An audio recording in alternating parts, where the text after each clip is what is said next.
Hi hello എല്ലാ കൂട്ടുകാർക്കും നമസ്കാരം. സീരിയൽ മാനിയ വെറൈറ്റി സ്റ്റോറീസിന്റെ ഏറ്റവും പുതിയൊരു വീഡിയോയിലേക്ക് എല്ലാവർക്കും സ്വാഗതം കേട്ടോ. അപ്പൊ ഞാൻ എത്തിയിരിക്കുന്നത് കുടുംബവിളക്ക് സീരിയലിന്റെ ഇന്നത്തെ സൂപ്പർ ഹിറ്റ് കഥയും ഒക്കെ ആയിട്ടാണ്. അപ്പൊ നമുക്ക് നേരെ സുമിത്രയുടെ കഥയിലേക്ക് പോയാലോ. അങ്ങനെതാ കഥ തുടങ്ങുമ്പോൾ നമ്മളെ കാണിക്കുന്നത് ദീപുവിന്റെ വീടാണ്. അപ്പൊ ദീപുവിന്റെ വീട്ടിലാണെങ്കിലും നമ്മുടെ അപ്പു ഓഫീസിൽ പോകാനുള്ള കാര്യങ്ങളൊക്കെ ചെയ്യാണ്. അപ്പൊ അമ്മയോട് ബൈ പറഞ്ഞ് ഇറങ്ങാൻ തുടങ്ങുമ്പോഴത്തേക്കിനും ചിത്ര പറയുന്നുണ്ട്, മോനേടാ ഒരു 5 മിനിറ്റ് അമ്മതാ ഇപ്പൊ വരാം, നിനക്ക് കഴിക്കാനുള്ള ടിഫിനും ഒക്കെ ആയിട്ട് വരാമെന്നും പറഞ്ഞ് ചിത്ര കിച്ചണിലേക്ക് പോവുകയാണ്. അങ്ങനെ ഭക്ഷണമൊക്കെ എടുത്തുകൊണ്ട് വരുന്ന ആ ഒരു സമയത്താണെങ്കിലും ഡോറിന് വെളിയിൽ നിന്നും ഒരാൾ നമ്മുടെ അപ്പുവിനോട് ഹായ് പറയുകയാണ്. അപ്പൊ അപ്പു ആണെങ്കിലോ ഹായ് എങ്കിളെന്നും പറഞ്ഞ് തിരിച്ചും വിഷ് ചെയ്യുന്നുണ്ട്. അങ്ങനെ പുള്ളിക്കാരൻ ദാ അകത്തോട്ട് വരുമ്പോഴത്തേക്കിനും ചിത്ര ചോദിക്കുന്നുണ്ട്, അല്ല ഇത് ആരാടെ മോനെ, നീ ഹായ് ഒക്കെ പറയുന്നുണ്ടായിരുന്നല്ലോ. അമ്മ എനിക്ക് മനസ്സിലായിട്ടൊന്നുമല്ല, അങ്ങനെ എന്നെ പേരെടുത്ത് വിളിച്ച് ഹായ് പറഞ്ഞു കഴിഞ്ഞാൽ പിന്നെ തിരിച്ച് നമ്മൾ റെസ്പോണ്ട് ചെയ്യണമല്ലോ, അങ്ങനെ ചെയ്തതാണെന്ന് പറയുക. അല്ല എന്തുണ്ട് അപ്പു മോനെ വിശേഷമൊന്നും ചോദിച്ച് പുള്ളിക്കാരൻ ഇങ്ങ് കയറി വരികയാണ്. അല്ല നിങ്ങളെ എനിക്ക് മനസ്സിലായില്ലല്ലോ മോനെ, ഞാൻ നിനക്ക് വേണ്ടിയിട്ടൊരു കല്യാണാലോചന കൊണ്ടുവന്നതാണ്. നിന്റെ അച്ഛൻ എവിടെയെന്ന് ചോദിക്കുമ്പം അച്ഛൻ താ മേളിലുണ്ട്, അച്ഛനെ വിളിക്കണമെന്ന് ചോദിക്കുകയാണ്. അച്ഛനെ വിളിക്കുക, പക്ഷേ എനിക്ക് മോനോട് കുറച്ച് കാര്യങ്ങൾ സംസാരിക്കാനുണ്ടെന്ന് പറയുമ്പം അപ്പു ആണെങ്കിൽ കല്യാണത്തോടൊന്നും വലിയ താല്പര്യമൊന്നും ഇല്ലല്ലോ, അതുകൊണ്ട് ഒരു ഇഷ്ടമില്ലാത്ത രീതിയിൽ അവൻ ഇങ്ങനെ കേൾക്കുകയാണ്.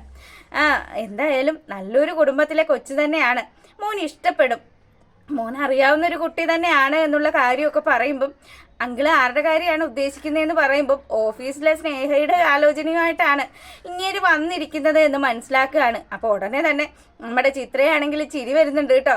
ഇതിന്ന കലങ്ങിയത് തന്നെ ദീപു ഏട്ടനിട്ട് കിട്ടാനുള്ളത് കിട്ടും, അത് അപ്പു കൊടുത്തിരിക്കുമെന്ന് നമ്മുടെ ചിത്രം മനസ്സിലാക്കുക.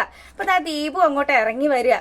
താൻ രാവിലെ തന്നെ വന്നോന്നും ചോദിച്ച് ദീപു വലിയ കാര്യത്തിന് ഇങ്ങനെ ഇറങ്ങി വരുമ്പോഴത്തേക്കിനും അപ്പു ആണെങ്കിലോ നമ്മുടെ ദീപുവിനെ ഇരുത്തിയൊന്ന് നോക്കിയിട്ടാട്ടോ പോകുന്നത്. അമ്മ ഞാൻ ഓഫീസിലേക്ക് പോവാണ്, എന്തെങ്കിലും ഉണ്ടെങ്കിൽ അമ്മ ഫോൺ ചെയ്താൽ മതിയെന്നും പറഞ്ഞ് അവൻ അവിടെ നിന്ന് ഇറങ്ങിപ്പോവാ. അതെന്താ സാറേ മോൻ അങ്ങനെ പോയത്? മോന് വലിയ താല്പര്യമൊന്നും ഇല്ലാന്ന് തോന്നുന്നു. അവൻ്റെ താല്പര്യമൊന്നും താൻ നോക്കണ്ട, ഞാൻ പറഞ്ഞതുപോലെയാണോ കാര്യങ്ങളെന്ന് ചോദിക്കുമ്പം സാറേ ഏകദേശമൊക്കെ അവിടെ പറഞ്ഞ് സെറ്റ് ചെയ്തിട്ടുണ്ട്, ഇനിയിപ്പം ചെറുക്കനും കൂട്ടരും ഒക്കെ ഒന്ന് പോയി കണ്ടാൽ മാത്രം മതി, കല്യാണം നടത്താലോ, അങ്ങനെയൊക്കെ പറഞ്ഞ് നിൽക്കുന്ന ആ ഒരു സമയത്ത് ചിത്ര പറയുന്നുണ്ട്, ദേ ദീപു നിങ്ങളോട് ഞാൻ ഒരുപാട് പ്രാവശ്യം പറഞ്ഞു, അവൻ ഇതുമാതിരിയുള്ള കല്യാണം ഒന്നും ഇഷ്ടപ്പെടില്ല, അവന് പൂജയെ മാത്രമാണ് ഇഷ്ടം.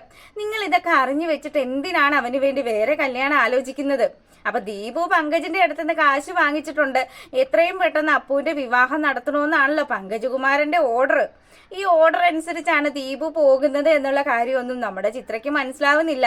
അതുകൊണ്ട് തന്നെ അവളാണെങ്കിലോ ഇനി അപ്പുവിൻ്റെ വായിലിരിക്കുന്നത് കേട്ടാലേ നിങ്ങൾക്ക് സമാധാനം ആകുള്ളെങ്കിൽ അവൻ തന്നെ വന്ന് നല്ലത് പറഞ്ഞോളൂ എന്നും പറഞ്ഞ് ചിത്രയാണെങ്കിൽ ദേഷ്യപ്പെട്ട് അകത്തോട്ട് പോവാണ്. അപ്പം ഈ സമയത്താണെങ്കിൽ നമ്മളെ കാണിക്കുന്നത് നമ്മുടെ സുമിത്രയുടെ വീട്ടിലാണ്. തൻ്റെ പൊന്നും അങ്ങനെ കിട്ടിയ സന്തോഷത്തിൽ സുമിത്രയും സിദ്ധുവും സരസ്വതിയമ്മയും അതുപോലെ ശീതളും ഒക്കെ സന്തോഷത്തിലിരിക്കുകയാണ്. അപ്പം എന്തായാലും ഒരു പാർട്ടി തന്നെ നടത്തേണ്ടതാണ്, പക്ഷേ എൻ്റെ മകൻ എൻ്റെ അടുത്ത് വന്നല്ലോ, അത് തന്നെയാണ് എൻ്റെ ഏറ്റവും വലിയ സന്തോഷമെന്നും പറഞ്ഞ് സുമിത്ര തൻ്റെ മകനെ ഹൃദയത്തോട് ചേർത്ത് വെക്കുകയാണ്. അപ്പം ഈ സമയത്ത് നമ്മുടെ ശീതൾ ചോദിക്കുന്നുണ്ട്, ഏട്ടനോട് ഇത്രയും വലിയ ചതിയൊക്കെ ചെയ്യാനായിട്ട് ദീപോങ്കിളിന് എങ്ങനെ സാധിച്ചു? ഏട്ടൻ അമ്മയെക്കുറിച്ച് അന്വേഷിച്ച് വരുന്ന സമയത്ത് ദീപോങ്കിൾ എന്തിനാണ് അത്രയും വലിയൊരു നുണ പറഞ്ഞതെന്ന് ഇവള് വീണ്ടും ഇങ്ങനെ ചോദിക്കുകയാണ്. അപ്പൊ സരസ്വതി അമ്മ പറയുന്നുണ്ട്, പെരും കള്ളനാണ് നിന്റെ ആങ്ങള, അവൻ നമ്മൾ വിചാരിക്കുന്ന പോലെയുള്ള ഒരുത്തനൊന്നും അല്ലടി. ഞാനേ വൃദ്ധസദനത്തിൽ നിന്ന് ഇറങ്ങിയ സമയത്ത് നിന്റെ വീട്ടിലേക്കാ ചെന്ന സമയത്ത് എനിക്ക് മനസ്സിലായതാണ് ഇവന്റെ കള്ളക്കളികൾ. എന്തായാലും സുമിത്രേ, നീ നിന്റെ ആങ്ങളെ ഒന്ന് സൂക്ഷിക്കുന്നത് നല്ലതായിരിക്കും, അല്ലെങ്കിൽ നിന്റെ മക്കളെയും നിന്നെയും തമ്മിൽ അകറ്റാനായിട്ട് അവൻ ഇങ്ങനെയൊക്കെ ചെയ്യുമോ എന്ന് ചോദിക്കുകയാണ്. ഉടനെ നമ്മുടെ സുമിത്ര പല കാര്യങ്ങളും അവിടെ ഇരുന്ന് ആലോചിക്കുക കേട്ടോ. എത്രയൊക്കെ വന്നാലും തൻ്റെ ആങ്ങളെയാണ്, അവൻ തന്നെ ചതിച്ചതിൽ സുമിത്രയ്ക്ക് നല്ല വിഷമമൊക്കെ ഉണ്ട്. അപ്പം സുമിത്ര ആലോചിക്കുന്നത് എന്തിനു വേണ്ടി, എന്ത് ലാഭത്തിന് വേണ്ടിയാണ് തൻ്റെ ആങ്ങളെ തന്നെ ഒറ്റിയത് എന്നുള്ള കാര്യമാണ്. അപ്പം ഇവനെന്തോ സാമ്പത്തിക ഇടപാടുകൾ രഞ്ജിതയും പരമശിവവും ഒക്കെ ആയിട്ടുണ്ട് എന്നുള്ള കാര്യം നമ്മുടെ സുമിത്രയ്ക്ക് മുന്നേ തെളിഞ്ഞിട്ടുള്ളതാണ്. പക്ഷേ ഇത് ഇവരും തമ്മിലുള്ള ബന്ധത്തിന്റെ ആഴം മനസ്സിലാക്കണമല്ലോ, എന്തിനു വേണ്ടി ചെയ്തു എന്നുള്ളതും മനസ്സിലാക്കണം. ഈ കഴിഞ്ഞ ദിവസം നമ്മുടെ പൂജ ഒരു കാര്യം പറഞ്ഞതൊക്കെ സുമിത്ര അവിടെ ആലോചിക്കുകയാണ്. അമ്മയ്ക്ക് സുഖമില്ലാതെ കിടന്ന സമയത്ത് അമ്മയുടെ സുമിത്രാസ് ദീപോങ്കിള് വിറ്റു എന്നുള്ള കാര്യമൊക്കെ പലതും കൂട്ടിവെച്ച് വായിച്ചു നോക്കുമ്പോഴത്തേക്കിനും സുമിത്രയ്ക്ക് ദീപു ഇത്രയും കാലവും തന്നെ പറഞ്ഞു പറ്റിക്കുകയായിരുന്നു എന്നുള്ള സത്യം മനസ്സിലാകുകയാണ്. എന്തായാലും ഇനിയിപ്പോൾ വെച്ച് താമസിപ്പിക്കേണ്ട, ഇത് ഇവനോട് നേരിട്ട് ചോദിച്ചാലോ മോനെ എന്ന് ചോദിക്കുമ്പം അനിരുദ്ധ് വില്ലിങ് ആണ്. പക്ഷെ അതിനിടയ്ക്ക് നമ്മുടെ സിദ്ധു പറയുന്നുണ്ട്, ഇനി അങ്ങോട്ടും ഇങ്ങോട്ടും ഒക്കെ സംസാരിച്ച് പോണോ, നമുക്ക് പ്രതീഷിനെ കൂടെ കണ്ടെത്തേണ്ടേ എന്ന് ചോദിക്കുമ്പം മോനെ നിനക്ക് പ്രതീഷിനെ കുറിച്ച് എന്തെങ്കിലും അറിയാവോ എന്ന് ചോദിക്കുകയാണ്. അപ്പോൾ ഉടനെ നമ്മുടെ അനിരുദ്ധാണെങ്കിലും പ്രതീക്ഷ ജയിലിലാണ് എന്നുള്ള സത്യമൊന്നും സുമിത്രയോടും അതുപോലെ തന്നെ സിദ്ധാർത്ഥിനോടും ഒന്നും പറയാനുള്ള ശക്തി അതിപ്പോൾ നമ്മുടെ അനിരുദ്ധിനില്ല. കാര്യം അമ്മ ഒരുപാട് വിഷമിച്ചതാണ് തന്നെക്കുറിച്ച് ഓർത്തിട്ട്. ആ അമ്മ ഇനിയും വേദനിക്കാനായിട്ട് താൻ കാരണം ഇടയാകരുത് എന്ന് അവൻ വിചാരിക്കുന്നുണ്ട് കേട്ടോ. അങ്ങനെ അമ്മ എനിക്കറിയില്ല അവൻ എവിടെയാണെന്ന്, ഞാൻ കുറേ കാലം വിദേശത്തായിരുന്നല്ലോ, വന്ന സമയത്ത് മാത്രമാണ് ഞാൻ ആകെ പോയത് ദീപുകളുടെ വീട്ടിലാണ്. ഇപ്പം തന്നെയാണ് ഞാൻ അറിയുന്നത് ശീതളും ഈ നാട്ടിലുണ്ടെന്നുള്ള കാര്യം. അതുകൊണ്ട് എനിക്കറിയില്ല അമ്മ എന്നൊക്കെ പറയാണ്. അപ്പോൾ ഉടനെ തന്നെ സിദ്ധു പറയുന്നുണ്ട്, ദേ നിന്റെ ഈ മോനെ മുന്നിൽ നിർത്തിയതുപോലെ തന്നെ എൻ്റെ പ്രതീക്ഷനെയും ഞാൻ നിന്റെ മുന്നിൽ നിർത്തും. അതുകൊണ്ട് നീ ഒന്നുകൊണ്ട് ഓർത്ത് വിഷമിക്കേണ്ട സുമിത്ര എന്ന് പറയുമ്പോൾ സുമിത്രയാണെങ്കിലോ ഒരുപാട് നന്ദിയോടുകൂടെ നമ്മുടെ സിദ്ധാർത്ഥിനെ ഒന്ന് നോക്കുക കേട്ടോ. അപ്പോൾ സിദ്ധുവിനും മനസ്സിലായി സുമിത്രയിൽ എന്തൊക്കെയോ ഒരു മാറ്റം. പക്ഷെ അത് സിദ്ധു വിചാരിക്കുന്നത് പോലെ ഒരു പ്രേമത്തിൻ്റെ ചാലൊന്നും അല്ല. എന്നാൽ കൂടി ഒരു ഇഷ്ടം എവിടെയൊക്കെയോ നമ്മുടെ സുമിത്രയ്ക്ക് തോന്നുകയാണ്. ഒരു രക്ഷകനായി വന്നല്ലോ എന്നുള്ളൊരു തോന്നലാണത്. അങ്ങനെ ഇനിയിപ്പം ഇവിടെ ഇരുന്നിട്ട് സമയമില്ല, എന്തായാലും നമുക്ക് എത്രയും പെട്ടെന്ന് തന്നെ ദീപുകളുടെ വീട്ടിലേക്ക് പോകണം അമ്മ എന്നോടൊപ്പം വരണമെന്നൊക്കെ പറഞ്ഞ് അനിരുദ്ധാദി നമ്മുടെ ദീപുവിൻ്റെ വീട് ലക്ഷ്യമാക്കി സുമിത്രയും കൊണ്ട് ഇറങ്ങുകയാണ്. അപ്പം ഈ സമയത്താണെങ്കിലോ ഓഫീസിലേക്ക് പോയ പൂജയാണല്ലോ. അപ്പോൾ പൂജയാണെങ്കിൽ ഇനി ഓഫീസിലെത്തിയിട്ട് വേണം ദീപുകളുടെ വീട്ടിലേക്കും പോകണം. അപ്പം എന്തായാലും പങ്കജിനോട് കാര്യങ്ങൾ പറഞ്ഞ് കുറച്ച് നേരത്തെ അവിടെ നിന്ന് ഇറങ്ങാമെന്നുള്ള പ്ലാനിങ്ങിലാണ് പൂജ ഓഫീസിലേക്ക് ചെല്ലുമ്പോഴാണെങ്കിലോ നമ്മുടെ പങ്കജ് അവിടെ ഇരുന്ന് ഓരോ കാര്യങ്ങൾ ചെയ്യുമ്പോൾ പങ്കജ് പറയുന്നുണ്ട്, ആ പൂജ താൻ വന്നോ, എനിക്ക് തന്നോടൊരു കാര്യം സംസാരിക്കാനുണ്ട്. അതെ മമ്മിക്ക് തന്നെ ഒന്ന് കാണണമെന്ന് പറഞ്ഞിട്ടുണ്ട്. മമ്മിക്ക് ഭയങ്കര കുറ്റബോധമാണോ? അല്ല പങ്കജ് എന്തെങ്കിലും വിഷയമുണ്ടോ? അതൊക്കെ ഞാൻ വന്നിട്ട് പറയാമെന്നൊക്കെ പറഞ്ഞ് പൂജയെ പങ്കജ് കൂട്ടിക്കൊണ്ട് പോകാൻ തുടങ്ങുമ്പോൾ പൂജയുടെ മുഖത്തൊക്കെ ഒരു വിഷമമുണ്ട് കേട്ടോ. അതുകൊണ്ട് പങ്കജ് ചോദിക്കുന്നുണ്ട്, എന്താ പൂജ, എന്താ നിനക്ക് പറ്റിയത്? അതെ പങ്കജെ, നമ്മൾ അന്ന് ആ ക്ഷേത്രത്തിൽ പോയി CCTV ഫുട്ടേജൊക്കെ പരിശോധിച്ചതല്ലേ, പക്ഷേ അതിലൊന്നും അനിരുദ്ധേട്ടനെ കണ്ടില്ലെന്നാണല്ലോ പങ്കജ് പറഞ്ഞത്.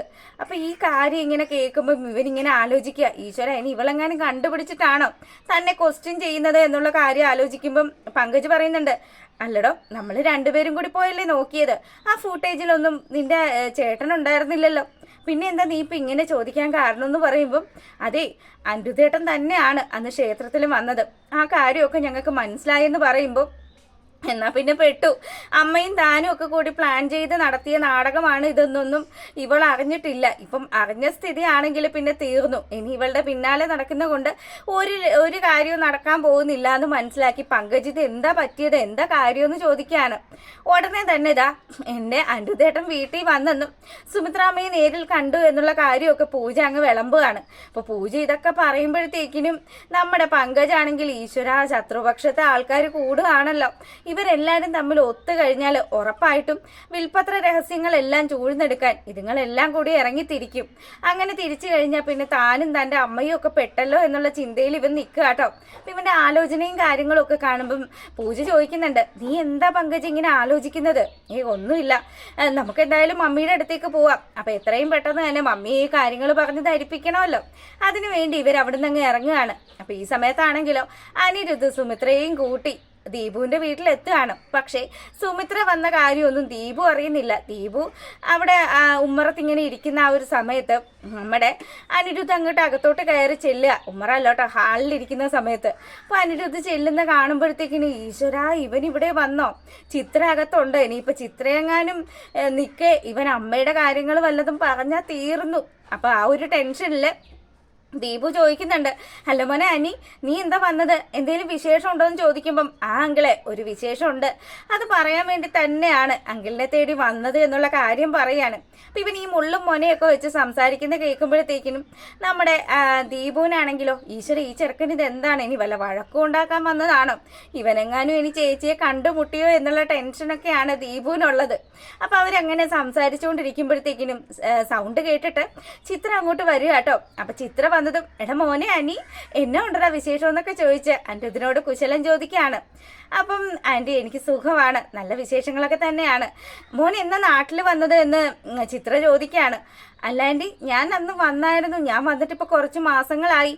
ഇവിടെ ഞാൻ വന്നായിരുന്നല്ലോ. അപ്പുനെയും ചിത്രാൻ്റെയും ഒക്കെ ഞാൻ അന്വേഷിച്ചിട്ടാണ് പോയത്. അങ്കിൾ അതൊന്നും പറഞ്ഞില്ലേന്ന് ചോദിക്കുമ്പം എൻ്റെ പൊന്നു മോനെ, ഈ മനുഷ്യൻ ഇപ്പം പറയുന്ന കാര്യങ്ങളായിരിക്കില്ല പിന്നെ പറയുന്നത്. അതുകൊണ്ട് ഇങ്ങേർക്ക് ഓർമ്മ കിട്ടി കാണില്ല, അതായിരിക്കും പറയാതിരുന്നത്. എന്തായാലും മോനെ കണ്ടതിൽ ആൻറ്റിക്ക് നല്ല സന്തോഷമുണ്ട്. മോനെ എന്നാ ഉണ്ട്, നീ അമ്മയെ കണ്ടോ എന്നൊക്കെ ചോദിക്കുകയാണ്. അപ്പോഴാണ് നമ്മുടെ ദീപു പെട്ടുപോയ ഒരു അവസ്ഥയിലാകുന്നത്.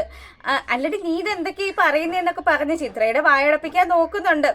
എന്നാൽ കൂടിയും അനിരുദ്ധ് എനിക്കിപ്പോൾ എന്തായാലും മുന്നും പിന്നെ ഒന്നും നോക്കാനില്ലെങ്കിലേ അങ്കിൾ എന്തിനാണ് എൻ്റെ അമ്മ മരണപ്പെട്ടു എന്നുള്ള കാര്യം എന്നോട് പറഞ്ഞതെന്ന് പറയുകയാണ്. അപ്പം ഇത് കേട്ട് ചിത്ര ഞെട്ടി കേട്ടോ. സുമിത്രേച്ചി മരണപ്പെട്ടെന്നോ? നീ ഇതെന്തൊക്കെയാ അനിരുദ്ധ ഈ പറയുന്നത്? ചേച്ചി ജീവിച്ചിരിപ്പുണ്ടല്ലോ. അപ്പം ഇതേ ആൻറ്റി, ഇത് എൻ്റെ ഈ അങ്കിള് തന്നെ എന്നോട് വർഷങ്ങൾക്ക് മുന്നേ പറഞ്ഞതാണ്. അതുകൊണ്ട് മാത്രമാണ് എൻ്റെ അമ്മയെ അന്വേഷിച്ച് ഞാൻ ഇങ്ങോട്ട് വരാതിരുന്നത്. ഇപ്പതാ ഞാൻ സത്യങ്ങളെല്ലാം അറിഞ്ഞിരിക്കുകയാണ്. എൻ്റെ അമ്മ ജീവിച്ചിരിക്കുന്നുണ്ട് എന്നുള്ള സത്യം അത് ഞാൻ മനസ്സിലാക്കി. അതുകൊണ്ട് ഇങ്ങേരോട് 2 വർത്തമാനം പറയാൻ വേണ്ടി തന്നെ വന്നതാണ് എന്നും പറഞ്ഞ് ദീപുവിൻ്റെ ഷർട്ടിന് കുത്തിപ്പിടിച്ച് ദീപുവിനെ അങ്ങ് പൊക്കുകയാണ് അനിരുദ്ധ്. അപ്പം ദീപു ആണെങ്കിലോ, മോനേടാ നിന്റെ ചിത്രാൻറ്റി നോക്കുന്നുണ്ട്, നീ എന്നെ വിട്, വെറുതെ ഒരു വിഷയം ഉണ്ടാക്കല്ലേ, അങ്കിള് കാര്യങ്ങളെല്ലാം പറയാമെന്നും പറഞ്ഞ് അടുത്ത നാടകത്തിനുള്ള കാര്യങ്ങൾ പുള്ളിക്കാരൻ സെറ്റ് ചെയ്യുന്നുണ്ട്. പക്ഷേ അനിരുദ്ധ് ഇതൊന്നും കേൾക്കാൻ തയ്യാറല്ല കേട്ടോ. അനിരുദ്ധ് ദേഷ്യപ്പെടുകയാണ്. അതെ, അങ്കിളിനെ ഇനി അങ്ങനെ വെറുതെ വിട്ടാൽ പറ്റില്ലല്ലോ. അങ്കിള് സത്യം പറയും, അങ്കിൾ ആർക്ക് വേണ്ടിയിട്ടാണ് എന്നോട് അങ്ങനെ ഒരു കള്ളത്തരം പറഞ്ഞത് എന്നും പറഞ്ഞ് ഇവൻ അമ്മാവനാണെന്ന് പോലും നോക്കാതെ പിടിച്ച് നല്ല അടിയൊക്കെ കൊടുക്കുന്നുണ്ട്. പുള്ളിക്കാരന് ഈ എലിയെ പൂച്ച തട്ടുന്ന പോലെ തട്ടിത്തട്ടിതാ മുറ്റത്തേക്ക് കൊണ്ടുവരുന്ന സമയത്ത് ദീപു ആണെങ്കിൽ അവിടെ വീണു കേട്ടോ. വീണിട്ട് തിരിഞ്ഞു നോക്കുന്ന സമയത്ത് ഇതാ ഇരിക്കുന്നു തൻ്റെ ചേച്ചി, തൻ്റെ പ്രിയപ്പെട്ട ചേച്ചി. സത്യങ്ങളെല്ലാം അറിഞ്ഞു തന്നെയാണ് വീട്ടിലെത്തിയിരിക്കുന്നത് എന്നുള്ള കാര്യം ദീപുവിന് മനസ്സിലായി. അപ്പം ദീപു ആണെങ്കിലോ, ചേച്ചി എന്നോട് ക്ഷമിക്കണം ചേച്ചി, എനിക്കൊരു തെറ്റുപറ്റിപ്പോയതാണ്. എടാ നീ ഇങ്ങ് എഴുന്നേറ്റേന്ന് പറഞ്ഞ് സുമിത്ര അവനെ പിടിച്ച് 2 അടി അവൻ്റെ കരണം നോക്കി കൊടുക്കുകയാണ്. അപ്പം ഈ അടി കൊണ്ടപ്പോഴത്തേക്കിനും ചേച്ചി ഒന്ന് ഭയങ്കര ദയനീയമായി നോക്കുന്ന ദീപുവിനെ കാണിച്ചുകൊണ്ടാണ് ഇന്നത്തെ കഥ അവസാനിക്കുന്നത്. അപ്പം നെക്സ്റ്റ് വീക്ക് പ്രമോയുമായിട്ട് ഞാൻ എത്തുന്നതായിരിക്കും. അതുവരെ എല്ലാവരും കാത്തിരിക്കുക. എല്ലാ കൂട്ടുകാർക്കും നല്ലൊരു ദിവസമൊക്കെ ആശംസിച്ചുകൊണ്ട് നമ്മൾ വീഡിയോ വൈൻഡപ്പ് ചെയ്യാണ്. താങ്ക്